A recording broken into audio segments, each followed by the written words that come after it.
Welcome to The Explainer. Today, we're diving deep into an ancient text to pull out a lesson that is just so timeless. It's all about what's truly worth inheriting. And it's a concept that really challenges our modern ideas about value, success, and what a teacher really wants for their students. So it all kicks off with this profound and honestly kind of mysterious instruction from the Buddha to his followers.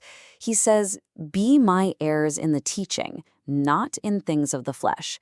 He's not telling them to inherit his robes or his begging bowl, but something way, way more valuable, his actual wisdom. And that right there, that's the central puzzle we're going to unpack.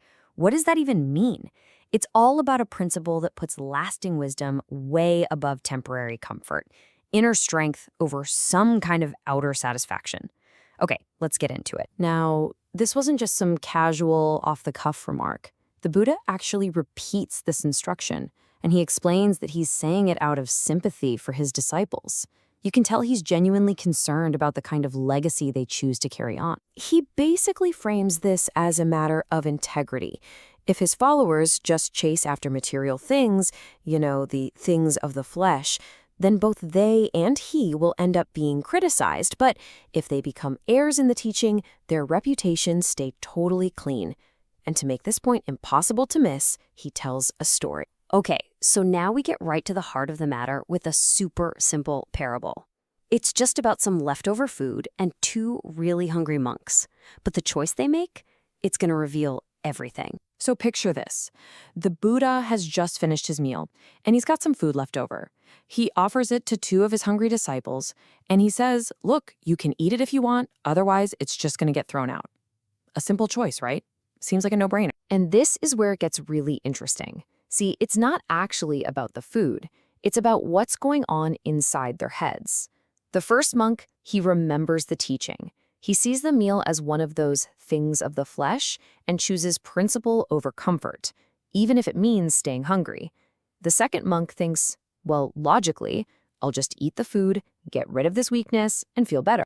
Now, on the surface, the second monk's choice seems perfectly reasonable, doesn't it? He was suffering from hunger, and he relieved it. But the Buddha's verdict is really counterintuitive, and it tells you everything about what he truly values. He praises the one who chose to stay hungry. But why? Why would you praise someone for choosing to endure discomfort when an easy fix is sitting right there?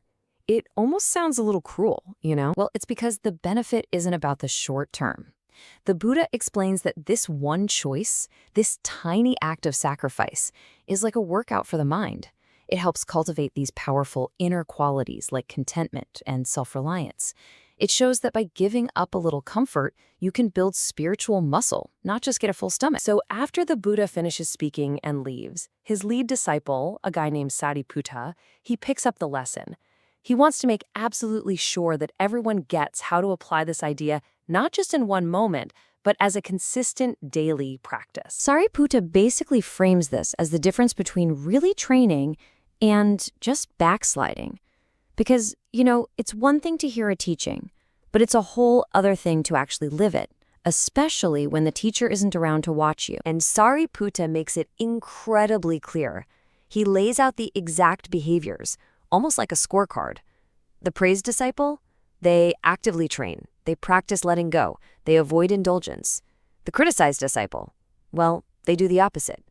It's a really clear checklist for becoming a true heir in the teaching. Okay, so all of this naturally leads to the most practical question of all. We know what to avoid: indulgence, greed, being lazy, but how? How exactly do we give those things up? Sariputta points out the core internal obstacles. These are the mental things of the flesh.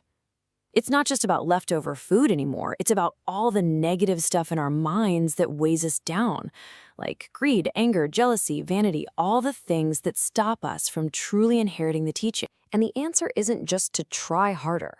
This isn't about gritting your teeth and just using willpower. No.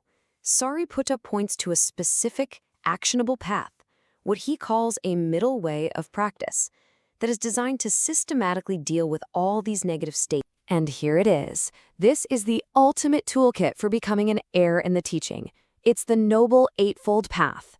This is the practical how-to guide, and it's not just one thing. It's a whole system that covers everything from your perspective and your thoughts all the way to your actions. Each part is a tool for transforming your inner world. And this isn't just a list of rules you have to follow. It's presented as the very path that leads to the goal. Practicing this way is what gives you the vision and knowledge to see things clearly and to ultimately find peace and awakening. In a way, this is the inheritance. So, this brings the lesson from this 2,500-year-old text right into our lives today with a really personal question. Whatever your teaching might be, a spiritual path, a creative passion, a big life goal, what are the immediate comforts, the distractions, the habits that you might be choosing over the wisdom you actually want to inherit? It's a pretty powerful question to reflect on.